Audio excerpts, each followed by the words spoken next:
ہم کریں گے ہر مظلوم کی حمایت۔ السلام علیکم، میں ہوں حرین فاطمہ اور آپ دیکھ رہے ہیں حمایتی نیوز HD چینل۔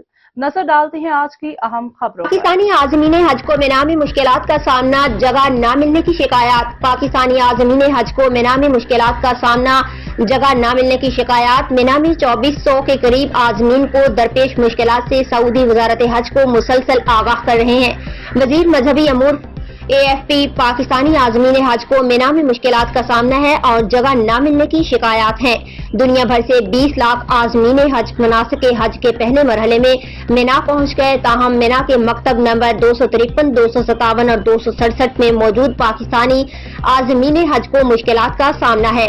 عازمین حج کا کہنا ہے کہ خیموں کے اندر جگہ نہیں ہے، دھوپ میں بستر لگا کر گزارا کرنا پڑ رہا ہے، مکتب میں کوئی مدد کرنے والا نہیں، نہ وزارت کا کوئی نمائندہ بات کرنے کو تیار ہے۔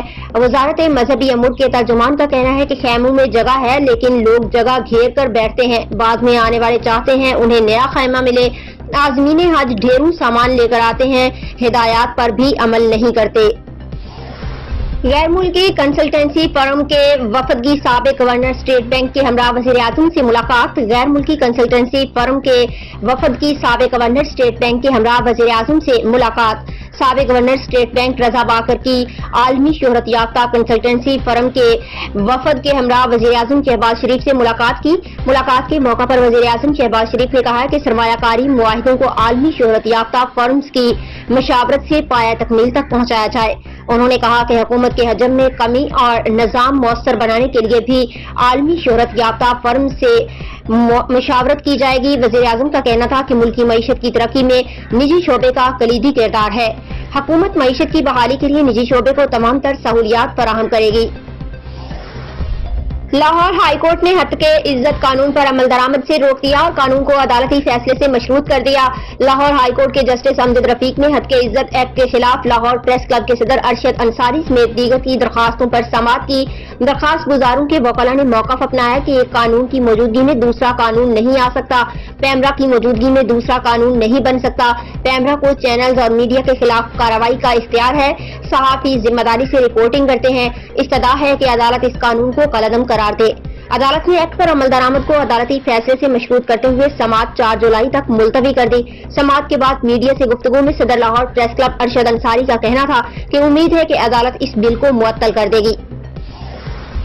کانگھڑ نامہ نگار عمران خان کو فوری رہا کیا جائے۔ آصف وسان تحریک انصاف کی اعلیٰ قیادت کی ہدایت پر پورے ملک میں عمران خان کی رہائی کے لیے احتجاجی مظاہرہ کیا جا رہا ہے۔ اس حوالے سے سانگڑ کے ٹائیگرز نے بھی پریس کلب کے سامنے احتجاجی مظاہرہ کرتے ہوئے آصف وسان، سنی یوسفزئی دیگر کا کہنا تھا کہ جب عمران خان پر کوئی کیس ہی نہیں ہے، کیوں اسے جیل میں رکھا گیا ہے؟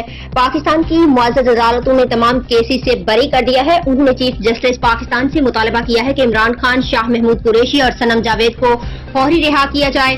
آخر میں سانگڑ کے ٹائیگرز نے عمران خان کے حق میں نعرے بازی بھی کی۔ کراچی کے علاقے گلبرگ چورنگی پر بکروں کو مصنوعی دانت لگا کر بیچنے والے بیوپاری کو پولیس نے حراست میں لے لیا۔ پولیس کے مطابق خریداری کے لیے آنے والے شخص نے دانتوں کی جانچ کی تو دانتوں کو مصنوعی پایا۔ خریدار نے مصنوعی دانت نکال کر ویڈیو سوشل میڈیا پر پوسٹ کر دی تھی۔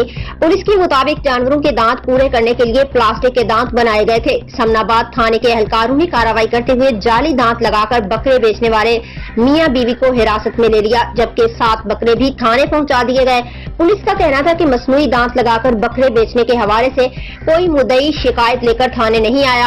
جانوروں کو مصنوعی دانت لگا کر بیچنے اور ویڈیو سے متعلق اطلاع ملنے پر کارروائی کی گئی تھی۔